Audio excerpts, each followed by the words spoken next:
part 2 of Journey Through the Mitzvot, and we're going through the Sefer HaMinyan HaMitzvahs of the Rambam, Maimonides, the list of his mitzvahs, and we're explaining the basic concepts. And we're still holding in the table of contents. We got up yesterday, we got up into the book of holiness, and now we're starting book number 6. Number 6 is called the book of pledging. I would call it the book of expression. This is the concept of oaths and vows. Right? We had the parsha a few weeks ago, parsha Matos, right? Lo yichalel devarov. A man said, Lo yachel devarov. The word that you say is holy, right? Yom Kippur. The first prayer we say on Yom Kippur is, what's it called? Kol Nidre, right? But it was also Kol Nidre, no? And Kol Nidre means all vows. We're taking off our vows, right? Right? What's a vow? I said a word. I will eat apples. I won't eat apples. I will do this. I won't do that. And that word that I said creates a severe prohibition, which is so severe, the first thing we do at Yom Kippur is take off our vows, right? This is my introduction. We talked about the idea of spiritual realities. And making that vow, you're creating a spiritual reality. Okay. So there's 2 categories. Oaths, shavua in Hebrew, and vows, neder in Hebrew. Now in English, oaths and vows might be synonymous, right? In Hebrew, they're 2 separate concepts. An oath is on the person. I am forbidden to eat apples. A vow is on the object. Apples are forbidden to me. Now what's the difference if I make the prohibition on the object or on the person? The difference is in a case where I make a vow or an oath which contradicts the Torah. At Sinai, the entire Jewish people accepted upon themselves an oath, they're going to keep the Torah, right? On them and on their children, all future generations, all future converts. So you're already under oath. Remember Perry Mason? You're already under oath, right? If I say an oath, I am forbidden to wear tefillin. I am forbidden to sit in the sukkah on sukkah. It's not valid because I'm already under oath. But what if I say a vow? What if I say, these tefillin are forbidden to me? This sukkah is forbidden to me. So the Torah doesn't have to wear these tefillin, doesn't have to wear sit in this sukkah. It's forbidden to me. And what if I say all tefillin are forbidden to me? All sukkot are forbidden to me? Then I'm like someone who does not have tefillin. I don't have tefillin. I don't have a sukkah. I can't wear tefillin. I can't sit in the sukkah, right? Of course, since I have an obligation to wear tefillin and to sit in the sukkah, I have to I have to take off the oath, right? And until I do so, it would be forbidden. How does one remove an oath? Right? You have to go to one expert, Yochid Mumcha, or to 3 laymen, and find an opening of regret. Had I known when I made the vow this was going to happen, I never would have made the vow. Right? I made a vow, I'm not going to eat apples. My grandma made an apple pie, right? And she'll be very, very upset if I don't eat apple pie, right? If I would have known when I made the vow that grandma made an apple pie, I never would have made the vow. So that takes it off, right? There's a story in the Talmud about one of our greatest sages, Rabbi Akiva. And the rabbis say Rabbi Akiva, until the age of 40, was an ignoramus. He didn't even know Aleph Beis, right? He was a shepherd by one of the richest men in Jerusalem, known as Kal Basavua. Kal Basavua means the satiated dog. Why was he called satiated dog? Whoever came to his house hungry as a dog went away satiated. Right. And Kal Basavua had a daughter. Her name was Rachel. And Rachel had a crush. She saw the potential in Akiva. She says, what are you being a shepherd? You can be a great Torah scholar. Me, Torah scholar. I don't know Aleph Beis. I'm 40 years old, right? If you go to yeshiva, I should go to kindergarten, sit in the little chairs in the first grade. I can't do that, right? What if I give you an incentive? If I marry you, will you go study Torah? Me study Torah, right? And the Talmud says that he was taking his flock, and they passed by a brook. And they noticed in the middle of the brook there was a big boulder, and the water kept going on it so many times that the water bore a hole through the rock. Now, many people see things and learn a lesson, and then they apply the lesson to the other guy, right? But Akiva applied the lesson to himself. He said, rock is so hard and water is so soft, but if it keeps on going over and over and over again, it makes an impression, right? My heart is so soft. The Torah is like fire. Torah is so powerful. Certainly Torah can make an impression. Now I'll ask you a question. The first drop of water that hit the rock, did it make an impression? You see anything there? Second drop, 10th drop, 100th drop, 1,000th drop, maybe the millionth drop, maybe, right? 10 millionth drop, 100 millionth drop, right? But that's not really true. Because if the first drop didn't make an impression, the millionth drop doesn't make an impression either. The first drop didn't make an impression, it just was so small you couldn't notice it. You didn't see it. It wasn't apparent, but it was there, right? When we study Torah, it makes an impression. Even though we're not aware, we don't see it right away. If you keep on studying Torah, if you saw Slans, it says it's about Musar. You learn Musar and it changes you, even though you don't see it, right? Someone who learns Musar thinks he's getting worse because he's more aware of what he's doing, right? But really he's getting better. Everybody else sees he's getting better. Okay. What? she offered to marry him, he said no, and then he saw it? After he saw the rock, then he agreed, and they got married. And the father-in-law said, "What? My daughter married an ignoramus? It's like marrying a non-Jew, right?" No. In the olden days, we had a lady in my hometown. She died at the age of 110. And she remembered stories from her childhood. She lived in America, I think, 80 years, but she didn't remember what happened yesterday, but she remembered what happened, you remember what happened when she was young, right? Before she got married, when the boys came to meet her, the first thing they had to do was get tested on the Gemara by her father. No ignoramus married my daughter, right? So the father-in-law made a vow, my daughter should have no benefit from my possessions. He disowned her totally, and they're living in poverty. And the custom was in those days, a little strange to us today, but the custom was that the husband, after getting married, would leave his wife for years to study Torah with her permission. And he went for 12 years to study Torah. He started off in the little cheers in the first grade. After 12 years, he had 12,000 students. And the Talmud says he came home to visit his wife. He's about to go in the door, and he overhears a conversation between his wife and the neighbor. The neighbor says, "I feel so bad for you, Rachel. Your father disowned you. You're living in poverty. Your husband's gone for all these years." He says, "Don't feel bad for me. I'm keeping tabs on him. I know he's got 12,000 students, right? I wouldn't care if he went for another 12 years. What? Another 12 years? With permission?" He turns around and goes right back. And of course, people ask, why didn't he go in and say hello? Chaim Shlevis should have gone and say, he's there already. Say hello to your wife, right? 12 years, you haven't seen her, right? See the kids, right? And the answer is 12 plus 12 does not equal 24. What do I mean by that? You know, if you're studying for an exam, if you study for 1 hour straight, you accomplish something, right? Well, if you study 15 minutes, take a coffee break, another 15 minutes, another coffee break, another 15 minutes, 4 times 15 minutes is not the same as 1 hour straight. 2 times 12 years is not the same as 24 straight. You didn't want to have any interruption. Went straight back for another 12 years, 24,000 students, comes back to Yerushalayim, and the whole city comes out to meet the Gadol Hador, the greatest rabbi of the generation, right? And his wife comes out to meet him, and she falls at his feet. And the students didn't know who she was. They were going to take her away. And he said to them, "My Torah and your Torah is her Torah." Why didn't do like what normal rabbis in yeshiva do? That they go back to their wife. All right, that was the custom in those days. They studied so intense. We have no concept. I tell you, our studying, as intense as it is, it's nothing compared to what their Torah was. Right? They had no interruptions. Right. Totally intense. In any case, so the Talmud says that the father-in-law, Kalba Savua, the satiated dog, right? He's been trying for the last 24 years to get rid of his vow. He feels very bad for his daughter, right? She's starving to death, right? And he couldn't find an opening. No matter what he said, he couldn't find an opening. So he saw this great rabbi came to town. He had no idea it was his son-in-law, right? So maybe he could take off my vow. He said, "Rabbi, I made a vow 24 years ago. My daughter doesn't have any benefit. I want to take it off." Well, why did you make the vow? She married this ignoramus. Had you known at the time that your son-in-law would become a great Torah scholar, would you have made the vow? Of course not. Even if you knew Aleph, would not have made the vow. He says, "Shalom Aleichem, I'm your son-in-law. The vow's off," right? Comes along Tosfos, that's the question. On every page of Talmud, you have two commentaries. Rashi explains the text, and Tosfos asks contradictions. You know, the Talmud is over 20-volume work. Every single statement in the Talmud has to be consistent with every other statement. There can be no contradictions. That's the given. So every page of Talmud, Tosfos goes, how can you make the statement over here, but 2 pages before it says this, 3 pages later, 2 books before, 3 pages before, 3 books later says this, contradiction. You have to answer it, right? So that's a contradiction. The halacha is you can only take off a vow with information which you could have known at the time. I could have known my grandmother baby. I didn't know, but I could have. I could have called grandma. What's this apple pie? But if you could not have known it, not. For example, I made a vow. I'm not going to have any benefit from Joe, right? The day after I made the vow, Joe decided he's going to become a scribe, and he writes a Torah scroll, right? 10 years later, Shabbos afternoon, I'm passing by a synagogue, they're reading the Torah. I want to hear reading the Torah. I said, "You can't hear reading the Torah. That Torah scroll was written by Joe, and you made a vow. You're not going to benefit from it." So, "Oh, yeah?" I take 3 guys. If I would have known when I made the vow that Joe's going to be a scribe and write a Torah scroll, and I'm going to hear reading the Torah scroll, I want to hear reading the Torah then, and he would not have made the vow. No good. Why? Because at the time when you made the vow, Joe wasn't even thinking of becoming a scribe. It was only the next day he became a scribe, right? So he could not have known it. So how could the father-in-law have known at the time his son-in-law would be a great scholar? And Tosfos says an answer which is relevant to every one of us.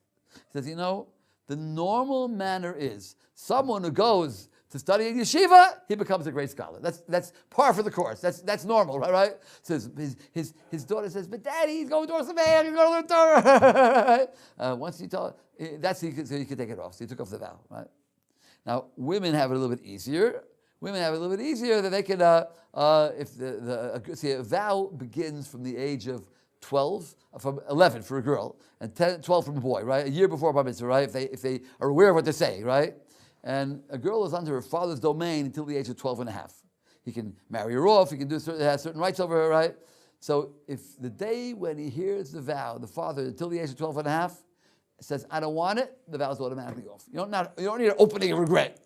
I don't want it, it's off. Until sunset, right? If you heard it at night, he has all night, all morning, all day. Hear it in the morning, all day. Hear it a minute before sunset, he's got 1 minute, right? That's it, right? And if she gets married, the husband can also take off her vows. Okay. Next thing in the list is Nazir, a Nazirite, right? Not to be confused with Nazarene, right? Which means the guy from Nazareth, right? You know, the New Testament has these footnotes on the bottom. They want to show how everything was predicted in the Old Testament, right? As it says in the Old Testament, right? He was a Nazarene. And that particular verse, there's no footnote on the bottom. You know why? Because there ain't no such verse. It sounds Nazir, Nazeret, but it sounds similar in English, but in Hebrew, that's Natseret, with the tzaddik, that's Nazir. No connection whatsoever. And Nazir is a vow that one can make for a limited period of time. 3 things. He will not cut his hair. He will not drink wine or even grapes or even raisins. Nothing comes from grapes, right? And he will not contaminate to a dead body, even a close relative. You know, a Kohen cannot be in a cemetery, cannot contaminate to a dead body, but for a close relative he's allowed to. Father, mother, brother, sister, son, daughter, wife. The high priest cannot even contaminate to a close relative, right? The Nazir, the Nazirite, is on the level of a high priest for a limited period of time. It's usually 30 days, right? And then when it's over, he's got to bring a sacrifice and shave it and cut his hair off, right? Cut off all of his hair with a razor, beard, payas, everything, right? And the Torah sounds as if it's not, it's very holy, right? He's holy to God. He's separated himself from the physical. Yet one of the sacrifices he brings is a sin offering, right? Why does he bring a sin offering, right? What's the sin over here, right? Similarly to a woman who has a baby also has to bring a sin offering. Is it a sin to have a baby? Right? So there the rabbis say, possibly during childbirth, the pain of childbirth, right? We don't know what it's like, right? The women have told me it's pretty bad, right? They said if men had babies, everybody only have one. Women can take pain more than men. In any case, maybe when she was in the pain, she might have made a vow, I'm not going back to my husband, no more babies, no more, no. She might have said something improper, so that's why it's making a sin offering. And the Nazirite brings a sin offering because God wants us to enjoy this world. What's your name again? Adam, right, Adam. Do you think the Torah forbids enough things? What do you say? Yeah. Too many things, right? The Torah does not forbid you to drink wine, right? It's a good thing that we make kiddush on wine, not in moderation, not too much wine, right? But and you forbid yourself. God wants you to enjoy this world, right? Within the framework of the Torah. No cheeseburgers, right? But have you tasted mango, pomegranate, star fruit, right? It's good, right? Enjoy this world, right? Have you ever seen the Alps, right? Have you been to Switzerland, right? Rabbi Hirsch says, if you come to heaven, God's going to say, did you see my Alps, right? I made a few special. So if you say, I was studying Torah in Jerusalem, that's a good excuse. Otherwise, God wants, so the Nazarite is enjoying this world. You're not enjoying, he's supposed to enjoy this world, right? You're not enjoying this world, right? So on the one hand, he's holy. The other hand, he's a sinner, right? It seems to be a contradiction, right? But the answer to the contradiction is found in a story in the Talmud, right? You ever hear of Shimon HaTzadik? Name sounds familiar? We're on Shimon HaTzadik Street right now, right? He's buried not far from here, right? He was one of our last great high priests, right? And Shimon HaTzadik would never participate of a sacrifice of a Nazarite. One opinion. Nazarite. See, what happens if a Nazarite becomes contaminated unintentionally? He's sitting in the bus and somebody drops dead in front of him, right? So he's got to shave his hair off, bring a sacrifice, and start all over again, right? Now, there was a lady that was a Nazarite for 10 years, and afterwards she had to start all over again, right? So Shimon HaTzadik says, this guy has to start all over again. Maybe he'll think in his heart, I didn't want it. I wanted to be 30 days, not 60 days, 10 years, not 20 years. He'll think in his heart, I regret making this vow. So even though he didn't formally take it off with a rabbi, didn't go to a wise man, had I known, but since in his heart he felt as if he regretted it, Shimon HaTzadik felt that disqualified the sacrifice. He didn't want to participate in that sacrifice, right? Until one time it happened. A handsome boy came from the south with curly, beautiful hair, beard and payas, right? To bring the sacrifice of a Nazarite to shave his hair off. And the rabbi says, Shimon said, why do you make a vow to take off the beautiful hair, right? Rabbi, I was a shepherd for my father.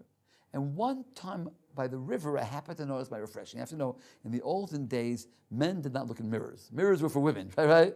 And halakha says you're not supposed to look in the mirror. Today, it's different. We shave. Today things have changed. We look in mirrors, right? There was a great Rabbi, Chaim Sonnenfeld, Yosef Chaim Sonnenfeld, the chief rabbi of the old city of Jerusalem before the state, right? And the story goes, they showed him a picture of himself.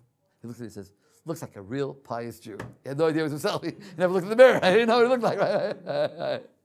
So this young boy saw his reflection in the river, and he saw how handsome he was, right? So he said, the Yetzer Hara, the evil inclination came upon me and wanted me to sin. You're so handsome, go sin, go sin. I said, you wicked one. What are you so proud of? In the end, you're going to be lunch for the worms. We're all going to be eaten up by the worms in the end anyway. What are you so proud of? I make a vow, I'll be a Nazirite and shave all this hair off to heaven.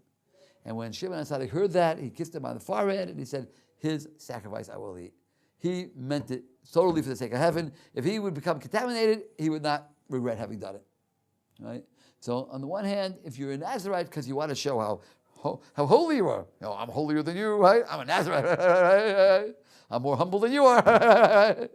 There was a guy who had a hard time fighting a shidduch, right? And his Rabbi told him, you're too much of a balgaiva, you're too conceited, right? You have to work on humility. Okay? He worked on humility. He says, I still can find the shidduch because now I'm humble too.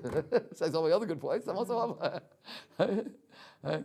So anyway, was I saying? So if someone becomes a Nazirite for the wrong intentions, he's a sinner. God wants you to enjoy this world, right? But if he has an intention like the boy from the south, then he's holy to God. Okay. Next thing in the book of pledging are estimated values. A person can make a vow to heaven of the value of an object, right? Or the value of a person. When it comes to the value of a person, we don't estimate this person's value on the slave market as we do by damages. If you damage someone, right, then if you be one arm or two arms, how much? But here, there's a set amount. The Torah gives a set amount for depending on sex and age, gender and age. According to men, this age they have different brackets, right? And men, of course, are worth more than women because they can accomplish more, right? But when they get older, it's interesting. A man depreciates much more than a woman does in the older brackets, right? And as the rabbis say, the saying goes, when grandma's in the house, it's a pleasure in the house. You know, grandma comes, she cooks, she bakes, she takes care of things, right? When grandpa's in the house, get out of his way, right? Generally speaking, men get more senile than women do, all right? Okay, that's book 6. Now we come to book 7, is the book of seeds. These are the agricultural laws that apply in the land of Israel. All over the world, if you want to keep kosher, the easiest way to keep kosher is fresh fruits and vegetables.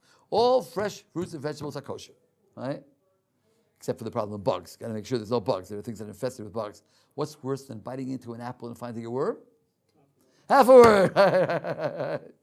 I once found an apple with when you cashew nuts, you have to open them and look in the middle, right? And I knew that. And I usually did, but I never found one. So I was a little bit lax, so I didn't always open them, right? One time I found a half a worm, right? And the cashew, I spit it out. Right? You have to be careful of bugs, right? But in Israel, it's different. Anything that grows in the land of Israel, right? In the biblical borders, Eilat's out of the biblical borders, right? Has the law of tevel. Tevel means untithed, right? Today's rabbinical. We have to take, when we get to it in the actual text, we'll go into the details of the truma and the meiser and how it's done in temple times, how it's done today, right? But there's one thing I want to mention over here, which is relevant this year, the sabbatical year. They say that's the one mitzvah in the Torah that all the college professors keep. The sabbatical, right? Every 7 years they take a day off sabbatical, right? And the Torah says every 7 years, no agricultural activity in the entire land of Israel.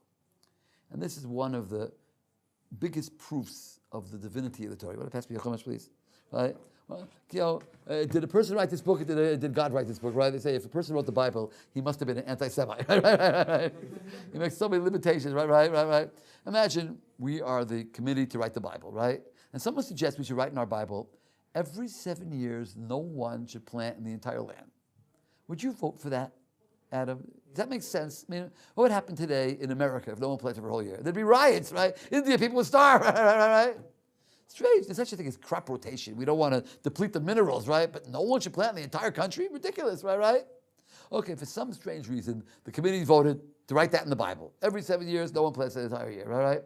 Then comes the question, what are we going to tell the people? What are we going to eat in the 7th year, right? So what's the logical answer to that question? What should you do? import? What if you can't import? What's more logical, right? Remember the story of Joseph in Egypt? There was 7 years of plenty and 7 years of famine. What did Joseph do? He stored up every year, put away for the 7 years of famine, right? Every year, put away for the 7th year. That would be the logical answer. Somebody gets up at the committee and says, let's tell them, don't bother storing up, right? We, the committee, guarantee every 6th year you'll get a bumper crop that will last you for the 6th year, the 7th year, the 8th year, and we get to the Jubilee year. There's 2 years in a row you can't plant, even the 9th year, right? Would you vote for that? Does that make any sense? If you planted 6 years in a row, what year are the minerals the most depleted? The 6th year, right? And that's going to make a bumper crop? Totally illogical. Yeah, that's what it says in the book of Vayikra. We have a Jubilee now. Yeah, now the rabbinical they have it now, right? And they always get a good crop. The kibbutzim that keep the Jubilee year always get a good crop the year before, right? Parshas Bahar, chapter 25 in the book of Leviticus, verse 20. If you will say, what will we eat in the 7th year? Behold, we will not sow and not gather in our crops. I will ordain my blessing for you in the 6th year. It will yield a crop sufficient for a 3-year period. You'll sow in the 8th year. You will eat from the old crop until the 9th year. Until the arrival of this crop, you'll eat the old. Only God could write that, right? Just since we're talking about this, it's called the genius proof of the Torah. That only God could have written it. And if you want a more example of that, just to get this point across, right? There's a mitzvah called the pilgrimage holidays. 3 times a year, Passover, Shavuos, and Sukkot, all the adult males are required to come to Jerusalem for a whole week of Passover and Sukkot and for a day of Shavuos, right? What would happen today in the state of Israel if all the adult males, including all the soldiers, the policemen, the border guards, all came to Jerusalem for an entire week, right? They'd have a great time, right? But what happened when they went back to their kibbutz on the Syrian border? What do you think they would find there? Ramadan, right? They find the Arabs there, right? And we were always surrounded by enemies, right? Wouldn't you think it would be a better idea to write a third come one holiday, a third come the second holiday? Wouldn't that be more logical, right? And yet, what does the Torah say? We're the committee to write the Bible, right?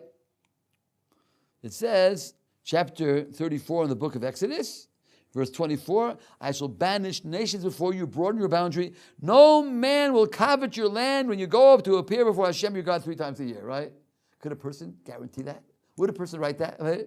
What happened if they didn't get a bumper crop this year? They starved. What happens if they attacked it? They wouldn't do it again, right? Only God could write this. Okay, that's book of seeds.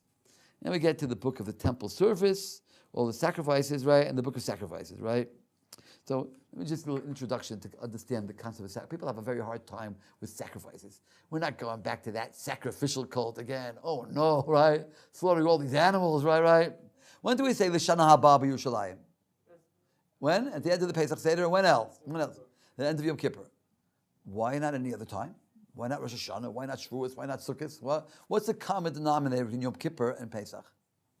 And the answer is, all the other holidays, even if we don't have a temple, we can still have a sukkah, we can still have a lulav, we can still have a shofar, right? But these 2 holidays, the main essence is missing. The main essence of Yom Kippur was the high priest going into the Holy of Holies. We don't have it today. The main essence of Passover was the Passover sacrifice. We don't have it today. So we say, L'Shana Haba B'Yushalayim, so we can have it, we can celebrate the holiday properly. That's the idea. Okay. What's the idea of animal sacrifices? God said, do I want the fat of your rams, right? That's not the most important thing, because in the second temple, they were bringing sacrifices. The first temple, actually, they were bringing sacrifices, and they weren't learning the lesson from the sacrifices. They were living the life of Riley, and they thought, if someone cheats in his business and gives a little bit of charity, he thinks it makes up for it, right? It doesn't make up for it, right? If you bring sacrifice, it doesn't make up for it, right? So to understand the concept of sacrifice, we have to go back to the story in the Chumash of the Akedah. The sacrifice of Isaac, right? And just to make it short, right? God tells Abraham to take his son. I have 2 sons. Your only son. They're both only sons. One you love. I love them both. And bring him up for a burnt offering. And this is called the paramount sacrifice of history, right? And the question, of course, is why was it such a big test? We know that throughout our history, Jews have given their lives for God, and their children's lives, which is a lot harder, right? In the Inquisitions, in the Crusades, throughout our history, right? And they weren't as great as Avraham. And they weren't commanded directly by God like Avraham was. So of course Avraham did it. What was the big thing Avraham did? That's the question, right? So one answer is, by Avraham's case, it was different. You know why, Adam? Because he was putting himself out of business, right? What was Avram's profession? We call it outreach professional. He was teaching the world about God. The world was steeped in idolatry. Idolatry focuses on human sacrifice, right? If you ever go to South America, where the Incas and Aztecs live, right? They've unearthed their idols, their altars, right, with human bones, right? If you wanted rain during the time of the Aztecs and the Incas, right? What do you do if you wanted rain?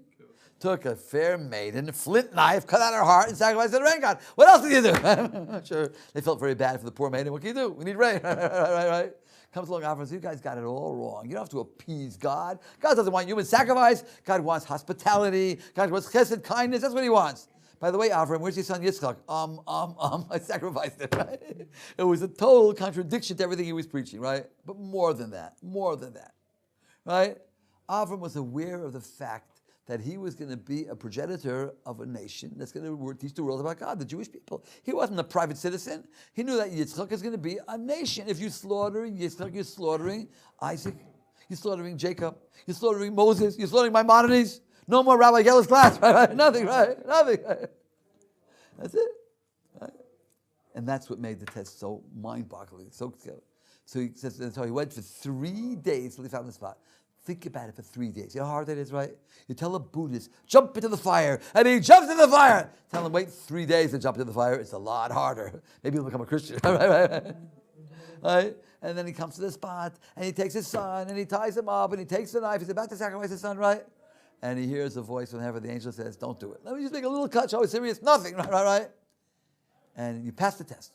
Then he sees a ram that was caught in the thorn bush. The rabbi said, this ram was waiting for this minute since the 6 days of creation. And he was running towards him, and Satan put a thorn bush to make it more difficult, right?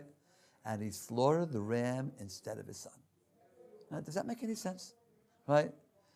Adam, I just gave you $1 million.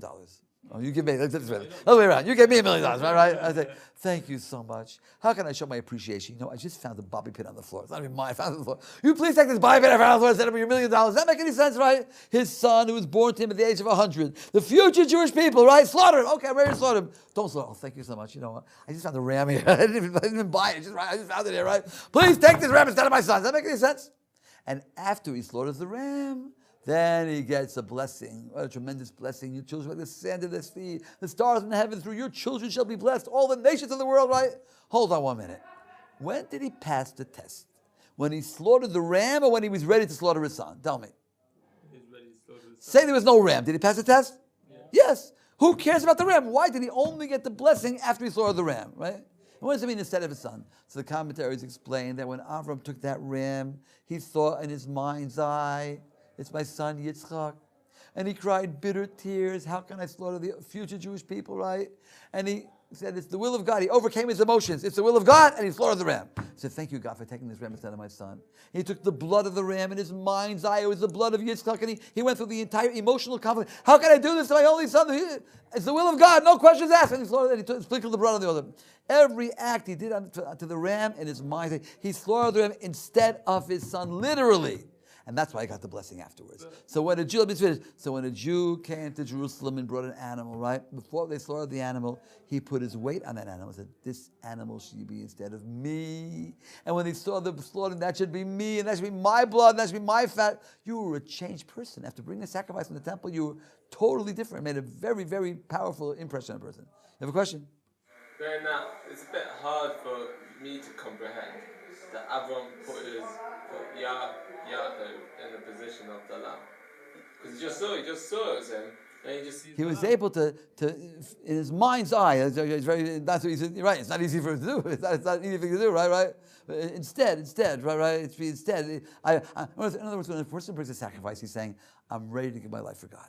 Right? But you can think that in potential, right? But to an action, I'm actually doing an act which expresses the fact I'm ready to give my life for God, but I can't, so I'm giving the animal. I'm taking it instead of me. Right? Symbolically, I'm killing the animal.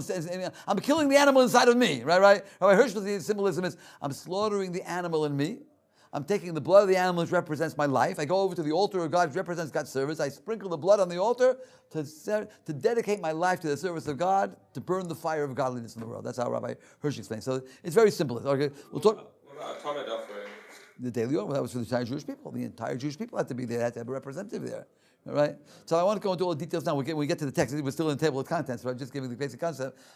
Every animal has symbolism, right? The cow is an ox. I will be a worker in God's field, actively. The lamb is passive. God's my shepherd. The goat is stubborn, right? I'll be stubborn and cling to God no matter what I do, right? Every animal has symbolism to it. Okay, so that's the book of temple service. And the book of sacrifices starts off with a Passover sacrifice, right?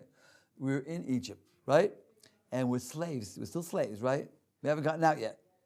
And God commands us to take a lamb and slaughter it. You know, the lamb was the god of Egypt. You know, you heard of the holy cow in India. Try killing a cow in India, they'll kill you for it, right? This is a lamb, right? To slaughter a lamb in front of an Egyptian is like to burn a dollar bill in front of an American, right? Burn an American flag, right? It's dangerous, right? And they were still slaves. They could have just killed them, right? So imagine if you were a slave in Egypt and God commands you to slaughter a lamb. What would be the smartest way to do it? The smartest way would be 5 minutes before the time, grab a lamb real fast, slaughter it, cut it into mincemeat, put it into a pot, cover it up, right? Nobody knows what it is. Mystery meat. When I was in Yeshiva stuff, mystery meat. Nobody knew what it was. Anyway. But that's not what the Torah says. 3 days before the time, every Jew had to buy a lamb and tie it to their bedpost, make sure it doesn't have a blemish. The blemish is disqualified, right? And the Egyptians walked down the Jewish street, bah, what's going on? Pet lambs, right? Then comes the night of Pesach and you slaughter it and you roast it on a spit with its head intact. Everybody knows clearly it's a lamb, right? And the Egyptians say, smells good, Jew, barbecue, mangal, what's for supper? Oh my God! that was very dangerous, right? You had to show that you're not afraid. That was a Passover sacrifice in Egypt. Okay, next comes book 10. Book 10 is the book of purity. Here we have a concept called spiritual impurity. Let me explain the concept for a minute, right? If you touch a dead body, you become spiritually impure. If a woman has a baby, spiritually impure, right? Semen comes out of a man's body, or a menstrual cycle from a woman, menstrual blood, spiritually impure, right? You touch certain dead lizards, certain dead carcasses, you become spiritually impure. Is it bad to be tamei? Is tamei a negative thing? Not necessarily, right? Isn't it a mitzvah to have a baby? It's not bad to have a baby. Who has a baby? It's a mitzvah. It's a mitzvah to bury the dead. Chevra Kadisha, the burial site is a very big mitzvah, right? There's nothing wrong with being in that state. It's a natural state to be in that state of tummy. What's wrong is when you are in the state of spiritual contamination, you may not enter the temple or reach sacrifices. If you enter the temple or reach sacrifices when you're in that state, that's a sin. That's a sin, right? Since today we don't have a temple, it's not really relevant today. That's the reason why we're not allowed to go on the Temple Mount, right? We're not allowed to go there. People go there today, right? When I first came to Israel, there was signs going up to the ramp, going up there. It says, Mi yaleh b'har Hashem, Mi yakum b'mkom kodsho. Who can go on God's mountain? Who can stand in His holy place? When they got to the top, another sign said, Ein zekim beis elokim v'zeh shara shamayim. This is the house of God. This is the gate of heaven. We got to the top with a big sign saying, all generations, our ancestors refrained from going up and don't go up on the mountain because of the tomb of the holiness, right? And they still go up. Another application would be, there are those who say one should not stick their fingers into the cracks of the kotel. Now, I'm not saying it's a halacha. There are those, the question is what the kotel is. All the tour guys tell you the kotel is a retaining wall, right? But there are those who say it might be an inner wall. And if it would be an inner wall, if you stick your finger in, it's already going into the temple. So you want to put it over and throw it in. Don't stick it. I'm not saying it's halacha. I'm just saying there are those who do that. That would be an application of this. Okay. So what's the concept of tuma, right? What's the concept of tuma, right? So I want to hear an explanation. Life is precious. Since life is precious, right? Something that was a container of a life, and that life left it leaves behind a negative impression, right? I have $1 million in my pocket, it's gone, where's my $1 million? Right? What's the biggest example of a container of a life? A dead body, right? It had a soul, and the soul left it, right? Another example is a woman has a baby, right? She has a life inside of her, and that life comes out, right? The semen of a man and the menstrual blood of a woman is a potential life on a lesser degree. Certain dead lizards, certain dead carcasses will remind one of death. So if one has that, you have to go through a purification process, right? Hirsch puts it a little bit differently. He says, death and childbirth are situations where we have no control, right? The baby comes out, the guy just dies, right? So it minimizes our perception of free will. We have to believe that we are free will agents. We can become great, we can do good, we can do bad, right? When you see fate, you see it as something we have no control over, and you lose that perception. So before one may enter the temple of God, which is the highest expression of free will, right? One must go through a purification process before they can enter the temple of God and regain their perception of free will. So you have to go through a purification. Now, we have a mikveh. A mikveh is for certain forms of contamination, right? Mikveh is like you're immersed in liquid like when you're in your mother's womb. And when you're born, the water breaks and the baby comes out. So when we go out of the mikveh, it's like we're born again, right? But for a dead body, that doesn't help. For a dead body, you have to have a red heifer. That's one of the things on the list. Red heifer. You have a cow that is totally red. Doesn't mean bright red. It means brownish red. The color of the cow is reddish brown, right? If it has one black hair in its body, it's still good. Still okay. Two, no good, right? And this cow never carried a yoke in its life, right? Right? What's a yoke? Not a yoke. Y-O-L-K. Y-O-K, right? When an ox pulls a plow, you put around his neck this yoke, and it's attached to the plow, and he pulls the plow, right? A yoke. If I put a feather on this red heifer and it carries it 2 steps for my benefit, no good. It's qualified. But what if it's for the benefit of the animal? Say the animal has a sore on its back and I put a bandage on it. A heavy bandage, right? Is that a yoke? No, because it's for the benefit of the cow. What if it's very cold outside? I put a blanket on it, a heavy blanket. Is that a yoke? No. If it's for the benefit of the cow, it's not a yoke. If it's for my benefit, it's a yoke, right? How does that apply to us? Twice a day we say the Shema Yisrael. When we say the Shema Yisrael, you're supposed to think, I'm accepting upon myself Ol Malchus Shamayim, the yoke of the kingdom of heaven. Now, what does that mean, yoke of the kingdom of heaven? If one enjoys studying Torah, and you should enjoy studying Torah, it's not a yoke. If one enjoys doing mitzvahs, and you should enjoy doing mitzvahs, but it's not a yoke. One morning you wake up, I'm not in the mood for studying Torah today.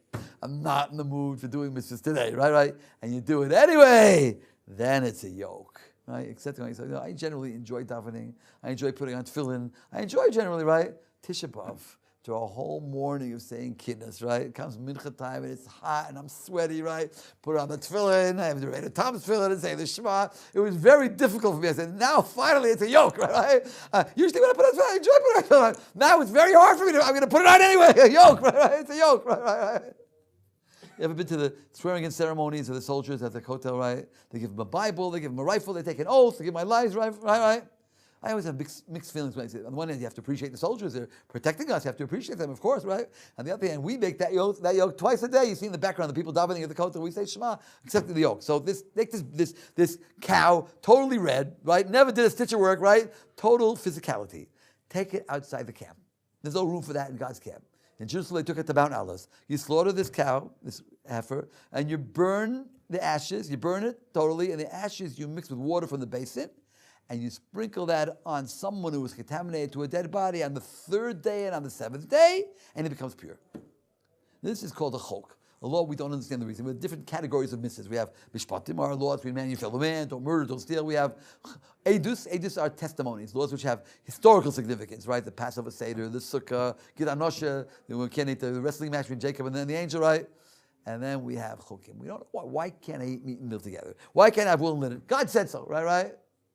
We try to find tamei mitzvah. Once we give it a mitzvah, we try to understand we can learn from it. But the red heifer is a contradiction because everybody who prepares these ashes becomes tamei, and the guy who sprinkled on becomes clean, right? If you touch the red ash, you become tamei, right?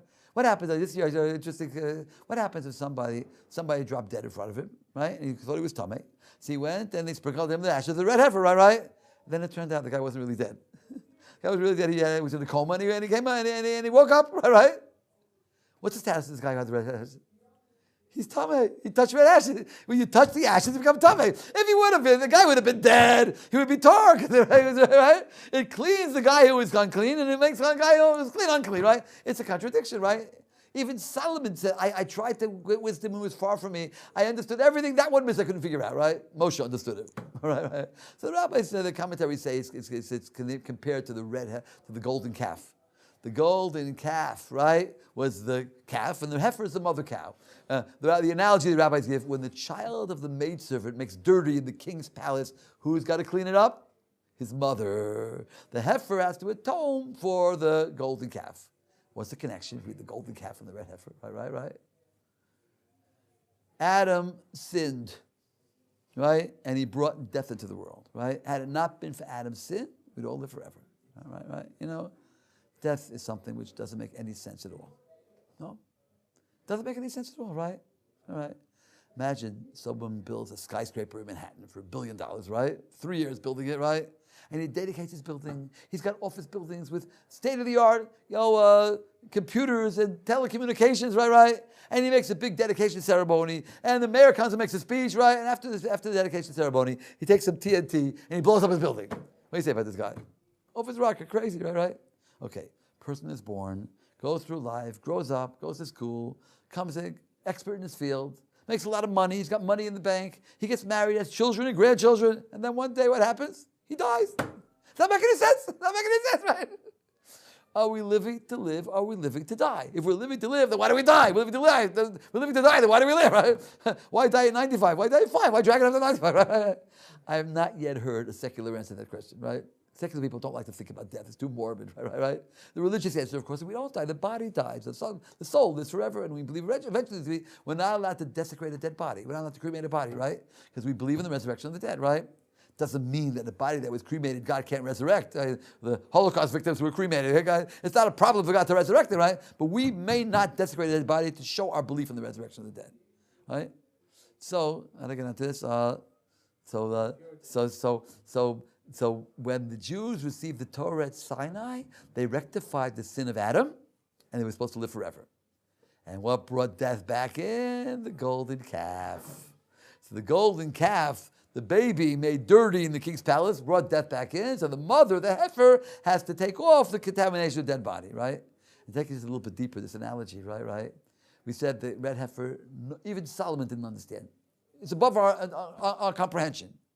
And what was the sin of Adam when he ate from the tree? The tree of knowledge, right? The tree of the angels, the snake said, there's nothing you won't know. Just eat from the tree, you'll know everything, right? And that brought death into the world. And how do we take off the contamination of dead bodies? With a mitzvah that even Solomon had to admit, I don't understand it, right? It's above me. Why do we wear a kippah? Something above my height, right? Just, by the way, think about Adam, right? Why is it a sin to eat from the tree of the knowledge of good and evil? Don't you think it's a positive thing, no difference between good and bad? Wouldn't you think it's positive? Shouldn't you know the difference between good and bad? Why is knowledge of good and evil a sin? Because God said don't eat from it, fine. But why? What's the logic, right? I think the answer is very simple, right? Good and bad is very subjective. It was a good lunch. It was a bad lunch. It was a good class. It was a bad class. God said, it was a great class. What do you say? I don't know. It was a great class. I was paying attention. It was a great class. Right?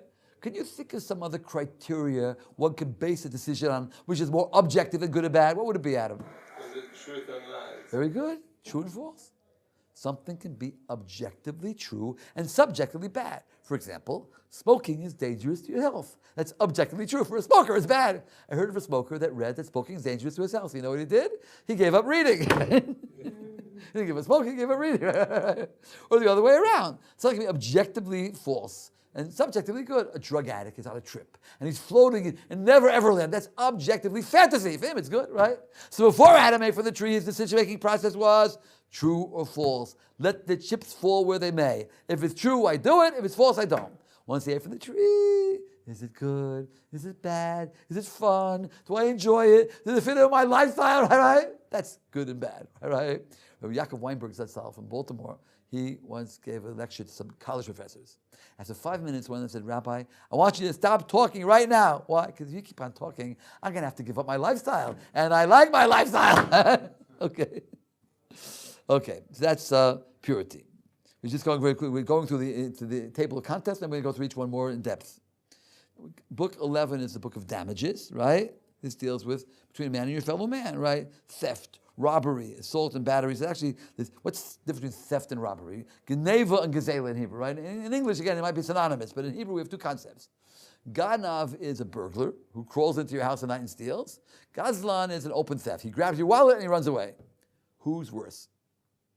So we would think the robber grabs it is worth. The rabbis say the burglar is worth. Why? Because the robber is not ashamed. He's not ashamed of people. He's not ashamed of the guy. He's not ashamed of anyone, right? But the burglar, why is he coming in the middle of the night, right? He's ashamed of people, right? But he's not afraid of God. The burglar's prayer, please God, I shouldn't be caught. In fact, the burglar, the Torah considers a potential murderer. If you see somebody attempting to burgle someone's house, you've got to try to stop them.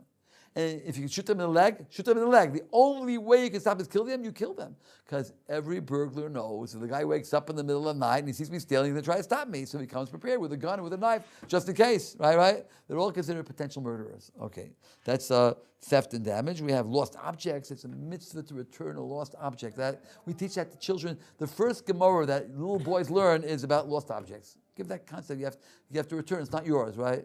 There's a famous story. When I first came to Israel 30 years ago, there was a story about girl in Neve Yerushalayim, this girl's yeshiva, right? And her sister was meditating with a guru in Bombay, right? And she had some vacation. She came to visit her sister in Jerusalem. So she took it to one class she agreed to go to, right? It was supposed to be some philosophy, whatever it was. And the end was, the rabbi didn't come, so some other rabbi took over it. And he gave a class in the laws of returning lost objects, right? It has to have an identifying sign, and this, that, right? And this girl from Bombay was totally bored. What's the big business? What's the big deal? Everybody knows return lost objects. Why make such a big deal out of it, right? The story goes, she went back to Bombay, she was walking with a guru, and the guru finds a wallet, a fat wallet, right, with a lot of money in it. Takes the wallet, puts it in his pocket. Says, aren't you going to try to find the owner?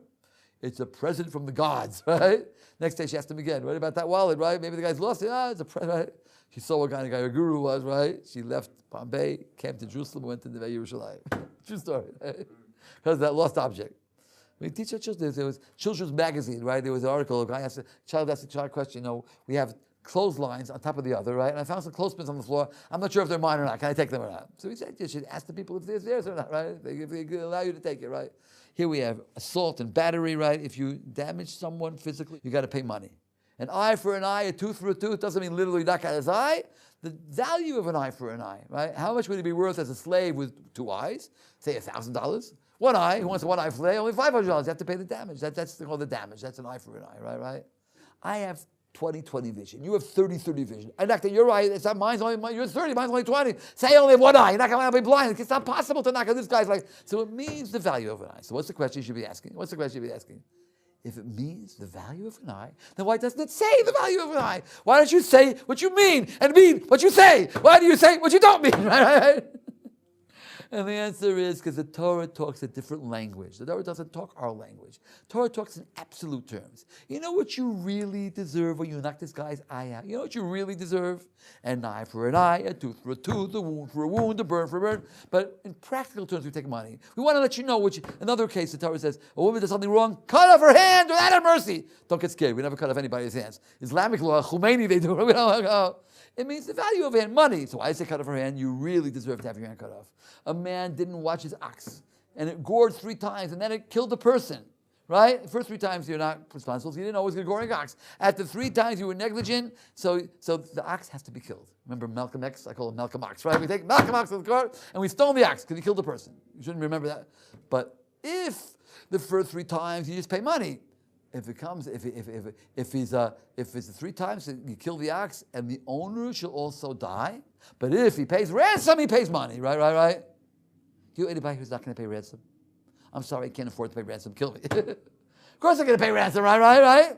Say, pay ransom. Why does it say the owner also dies? Now, if you murder, there's no ransom. You murder, death penalty. No money can take over that. But if your animal killed, so we take ransom. So why does it say pay ransom? How can we say that? The answer is the Torah is giving you a lesson. You know what you really deserve in absolute terms? If you were negligent and your animal killed a person, you really deserve to die. But since it was your animal, we'll take money. If you murdered, we don't take money. But if your animal murdered, let's see, the Torah talks a different language. That's what an eye for an eye. Okay, getting back to, we're almost finished. Then we get to book of acquisitions. We have agents, partners, neighbors, right? Sales, right? Book of civil laws is book 13, right? Hiring, borrowing, depositing, creditor, debtor, right? Let's say example of. One second, I forgot to say something else before. We talk about damages, right? An eye for an eye, that's just the first thing you pay. That's the damage. Besides that, you got to pay for the medical expenses, for the unemployment bills, right? For the embarrassment, for the pain, right? Like, listen, you paid for the guy's eyes, and I have a right to knock his eye out. Who says you have the right to knock his eye out without anesthetic, right? Say somebody has to have his eye knocked out anyway. How much money would he be willing to take to have it without anesthetic? A lot of money, right? Pay that. And then the embarrassment, and the unemployment bills, and then the doctor bills. You got to pay all that, right? Doesn't pay to damage someone, right? Now we come to the book of civil laws, borrowing deposit. I can ask you to watch something for me for free, right? And you do me a favor, or I can pay you to watch it for me. Or I can rent you my object to use, or I can lend it to you. So what's the difference? Where you're watching it for me, you're doing me a favor. I'm getting full benefit, you're not getting any benefit, right? Where I lend it to you, you're getting full benefit, I'm not getting any benefit, right? Where you rent it from me, you're paying me, or if I pay you to watch it, we're both getting benefit. So the difference is, how much is he responsible, right? If I'm doing you a favor and watching it for free, If it gets lost or damaged or anything happens to it, right, stolen, I'm not responsible. I'm only responsible for negligence. If I was negligent, if I left it on the table and went away, someone took it, then I'm responsible. If I watched it normally and somebody stole it, somebody got damaged, I'm responsible. But if I pay you to watch it, you got to watch it better. Then you're responsible for loss and for theft, but not for accident. Hurricane Agnes blows it away, you're not responsible. But if you borrowed it, very relevant today, you borrowed someone's pen, right? If you borrowed it, you're responsible for even accident. If an accident happened and it broke, you're still responsible. Unless it died doing the act you borrowed it for. I borrowed your ox to ply my field. In the middle of plying my field, the ox had a heart attack and it died. I borrowed your pen to write. While I'm writing, the pen breaks. That means it wasn't worthy of writing. It wasn't worthy of the job. Therefore, you're not responsible. Okay, so those are the 4 categories, right? Then we have the inheritance laws, right? If someone dies, who inherits him from Torah law? Today, usually people write wills and they give it to their wives and to their children. A wife never inherits her husband because she gets a ksuba. When you get married, you write a marriage contract that if you die or if you divorce, you got to pay her a large sum of money. And she is supported by the estate until she either collects her marriage contract or she gets remarried. So if a man dies and leaves behind sons and daughters, who inherits him? His sons, right? The daughters from Torah law. So today people write wills. It's not the same today, but generally the sons inherit and the daughters are supported by the estate. Meaning that until they get married, there's right? That's what the rabbis are very sensitive to women, and they said that's only if there's enough to go around. But say there was a very small estate, then what do? Say the rabbis, give it to the daughters and let the sons go beg. It's a bigger embarrassment for a woman to have to beg than for a man. Right? So there are 5 sons. Say there's one firstborn. The firstborn gets a double portion, right? Because the firstborn generally gets a double portion of mistakes. You know, parents don't take a course in parenting before getting married, right? It's on-the-job training, right? Who gets the most mistakes? The firstborn. Give him a double portion, right? So there are 5 sons. You divide the estate 6 ways. 2/6 the firstborn, 1/6 right? What if there are no sons and only daughters? Who gets it then? The daughters. It's not so simple, right? We had a story in the Parsha last week. The daughters of Tzlafcha came to Moshe and said, our father had 5 daughters, no sons, right? In the Western world, women could not own property until the last 100 years or so, right? We're talking 3,000 years ago in the desert, no sons, daughters in there, right? What if there are no children? Who comes next? The father, right? The father comes next. And the father isn't living, then the father's sons, the brothers and their sons and daughters, or the father's daughters, the sisters and their sons and daughters, right? What if he was an only child, no brothers and sisters, and his father isn't living? Who comes next? The grandfather and his sons and daughters, the uncles and the aunts, right? What if his father was also an only child, no uncles and aunts, and the grandfather's not living? Great-grandfather, right? It goes all the way back to Jacob. There cannot be a Jew without an heir. Maybe a little bit difficult to locate your 10th cousin, but theoretically everybody has an heir. The only one without an heir is a convert. A convert is born again. Pardon the expression. They got it from us, born again Christians, right? And he's not related to his non-Jewish relatives. So if a convert marries a Jewish girl who has Jewish sons, they'll inherit him. But if he doesn't, if he dies, so his estate is ownerless, anyone can take it. Anyone can take it. Right? Okay, so that's inheritance. The final book is the 14th book. It's called the Book of Judges. It talks about the Sanhedrin and the wars. And the last thing is kings and their wars. It's interesting. The Torah considers the best form of government to be a monarchy on one condition, that the king cares about the benefit of the people. Most of the monarchies in history, the Henrys and the Louis, right? What were they care? What were they concerned with? Their bellies, their palaces, their fun. If there's no bread, let them eat cake. Who said that? Marie Antoinette. She didn't know. No cake, no bread, no cake. That didn't she didn't think of that, right? But if you have a king who cares about it, King David, King Solomon, who cares about the good of the people, right? Then the king has the power, right? So the Torah says make a king. However, we find that for a period of close to 300 years, there was no king. The book of Judges, after the book of Joshua, there's the book of Judges and the book of Kings. The judge was not a king. The judge was someone who was appointed by the people to make decisions for the people, but he had no government, right? Joshua was the first judge, and Samuel was the last judge, right? He could not enforce what he said, right? There was no police force. There was no army. Just a volunteer. There was a war, a volunteer army. No set army, right? That means that the nation lived on the honor system for a period of close to 300 years, right? The honor system for 300 years, right? Without a police force, right? So if you look in the book of Judges, it talks about two events that happened during that time, which doesn't work. Two events which happened that were two calamities, national calamities. We have Pilegish Begiva, was a civil war, and we have Pesel Micha, was an idol. And these are two terrible calamities. And it says in the book of Judges, you know why these events happened? Because there was no king in Israel. Had there been a central authority, he would have prevented it, right? Implying that it was bad that there was no king, right? But as my Rabbi pointed out, 2 incidents in 300 years is a pretty good track record, right? What happened in New York City one day without a police force? Last time I said that, someone said, even with a police force, right? Guys walking in Central Park in New York, very, very dangerous. There are drug addicts and muggers. And he saw a policeman and said, when I see you guys, I feel confident. And they said, we don't, we're scared. And walking in the old city, the Arab marketplace late at night, it's very dangerous. You see the soldiers, they're scared, right? So for 300 years, they lived with that. And then they came to Samuel and said, Samuel, make us a king. King? What are you a king for? God is your king. And God says, don't feel bad, Samuel. It's not you, it's me they rejected. I'll make them a king, and they'll regret it. But the Torah says, make a king. They wanted the pomp, the ceremony. You ever see the changing of the guards in Buckingham Palace? You ever be that? Right? They once asked the guard in Buckingham Palace, what would you do if somebody tried to break in? I'd do what anybody else would do. I'd call a Bobby. I'd call a policeman. Right? All right? So the Torah considers that to be the best man. So we finished the introduction, the table of contents of the 14 books of the Rambam, and tomorrow we begin the actual book 1. Any questions, comments, arguments? Thank you very much. I rest my case. Okay.